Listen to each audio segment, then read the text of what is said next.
Takže čau lidi, já jsem z toho videa, tady se video opět z Pet Simulator 99 a dneska si ukážeme, co přidali do part 2 tohle Plants vs. Coin a ukážeme si to hned, protože tady je třeba taková crafting mašina, která je úplně na nic, protože potřebujete docela dost těch giftů, tady z těch gift, tak přesně tady z těch giftů potřebujete třeba 12 nebo 15 tisíc nebo kolik, abyste získali jednoho Titanika.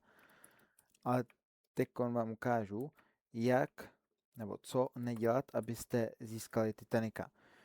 Když tady máte ten Super Rebirth, tak pokud chcete Titanika tady v té lize, tak nedávejte Super Rebirthy a nechte si Super Rebirth 1 nebo 0 prostě.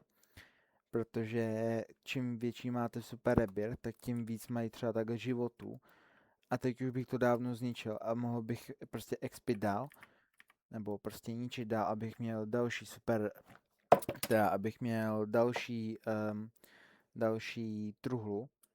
Ale jak má tady hodně životů, tak prostě já ji zničím, ale prostě nezískám tolik bodů. Ale když se koukneme třeba tady na Discord, Varmiho, protože tam má prostě jednu věc, kterou když tam napíšete do příkazů, tak vám to ukáže, kolikátý jste. A ukážu vám, že prostě je to úplně o ničem získávat to. Tady.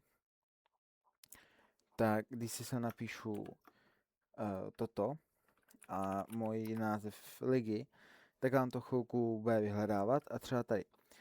Tohle jsem měl, když jsem měl na každém účtě Super Rebirth 1 a teď mám na každém účtě Super Rebirth 4. Takže prostě jsem minus 500 týmů, nebo prostě lig a už toho Titanika nezískám nikdy, prostě, protože jakože 1250 míst, což je na Titanika tady 250, tak prostě nezískám. Ani když by odstranili prostě 500 týmů, což určitě neodstraní kvůli cheaterům, tak to nezískám i tak.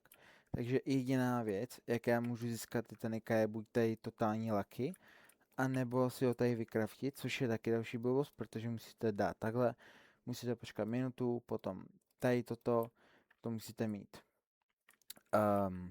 tady z toho 3x, abyste získali tohle a tohle musíte mít 4x, abyste získali Titanika, který ještě není ani jednou, mám pocit.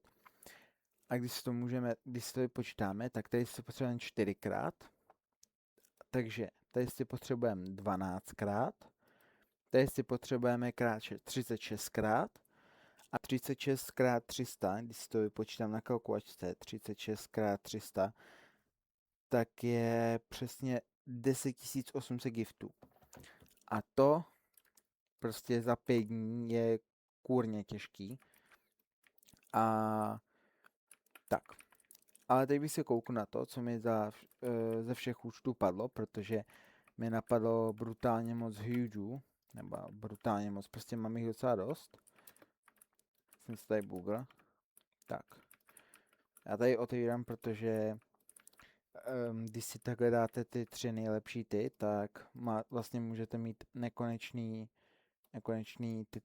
vajíčka, že můžete to otevírat jako nekonečná. Takže tady mi nepadlo nic, ty čiky nepočítám, protože ty čiky půjdou do craftu, ale tady mám jednoho huge, ten mi padl už v part jedničce, myslím. Potom, když si klepneme na tady ten účet, tak tady mám taky 2 huge, ne, to jsou tady vlastně z tohohle partu, ale ve vajíčku. Tady mám, oh shit, kámo, Rainbow huge, tak to je good.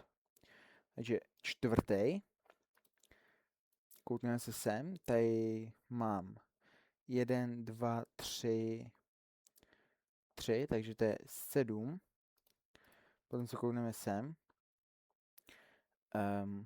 8, to je part jednička, 9, 10, 10. A na mainu tak mám přesně 11, 12, 13, 14, 15, to je z těch Lizard, prostě mi padlo hrozně moc, když si tady napíšeme Lizard, tak mám 3. A to jsem jen prostě tady stál a otevíral. Já nic jiného nedělal, než otevíral vajíčka. A mám dohromady nějakých 12-13 južů, teď jsem to úplně vypadlo. Takže pokud chcete mít Titanica, nechte si Super Rebirth 1. A pokud chcete mít větší štěstí a věříte si, že vám to dropne, tak si můžete dát větší Rebirth, jak máte větší štěstí, ale pokud máte víc účtů, třeba 4, nebo to děláte s kámošem ty ligy, tak prostě si nechte Super Rebirth 1 a na dalších účtech prostě dávajte Super Rebirthy, protože jinak vám úplně přijde, ztratíte úplně šanci získat toho Titanica. Teď jsem úplně vymluvený, protože to natáčím ve 3 ráno. A neptejte se mě proč. Tak. A tohle to bude úplně všechno pro tohle video. Sorry, že je takový kratší, ale víc jsem k tomu neměl co říct. Jenom jsem vám chtěl natočit to, abyste neudělali kravinu jako já a nedávali Super Rebirthy, pokud chcete Titanica z ligy. A jo, tohle bude všechno. Takže čau.